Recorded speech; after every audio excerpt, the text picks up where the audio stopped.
Welcome back into the Sports Source. This segment of our program brought to you by Calhoun's. If you're looking for a perfect stocking stuffer, Copper cards can be purchased at any Calhoun's location and at calhouns.com. You can even do it as an e-certificate and have it sent via email. That's really easy. It's an email stocking stuffer.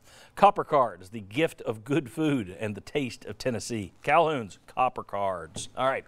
Want to welcome in the next two panelists we have right here. Bob Hodge, we have right there. Chuck Cavaleris. This is our Hot Read segment. Each pair gets one question. Chuck and Jimmy, I'll start down there with you.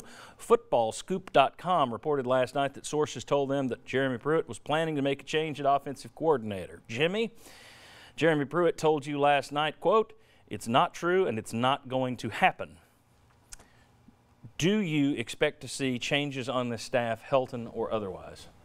Do I? I wouldn't be surprised. I don't think it'll be Helton. Now, I guess Helton could leave on his own accord. I don't think Pruitt's going to fire him unless he wasn't leveling with me. But I do think there could be some other staff changes. And we had somebody that said, oh, you can't have staff changes. You have to maintain continuity.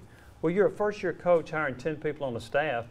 There's a pretty good chance he's not pleased with a couple of them. And if he's not, he needs to make a change rather than live with it for another year or two or three. Yeah, there'll be some jobs open up and some opportunities. Does Tracy Rocker want to stay? Maybe he does, maybe he doesn't. But I think change, in a way, is going to be good if that's going to be better for the staff as a whole. You know, I mean, how happy are the assistant coaches with Jeremy Pruitt? That had to be some up and downs just dealing with that. Pressure busts pipes. I mean, here's the thing. And these guys, first-time staff, you got a first-time head coach. He's not only having to learn how to deal with players, he's really having to learn how to hold an entire staff together. He's never had to do that.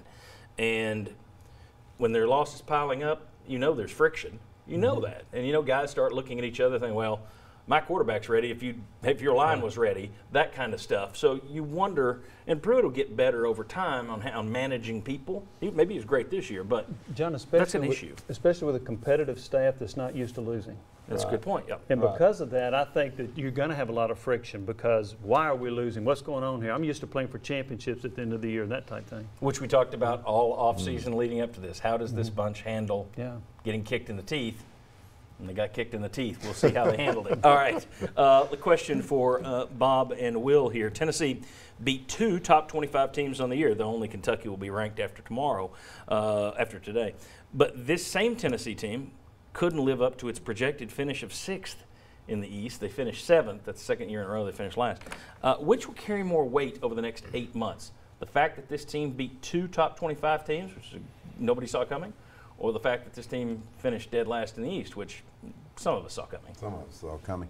I want to go with the fact that the two top 25 wins will fade.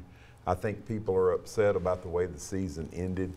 And I think even if you had been really competitive in these last two games and lost heartbreakers, okay, you come away with a little bit better feeling.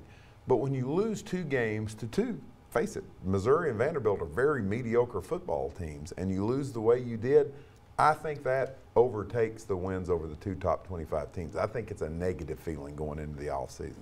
I totally agree. I mean, you could look at a season where 2 top 25 wins suggest what you have to build on moving forward.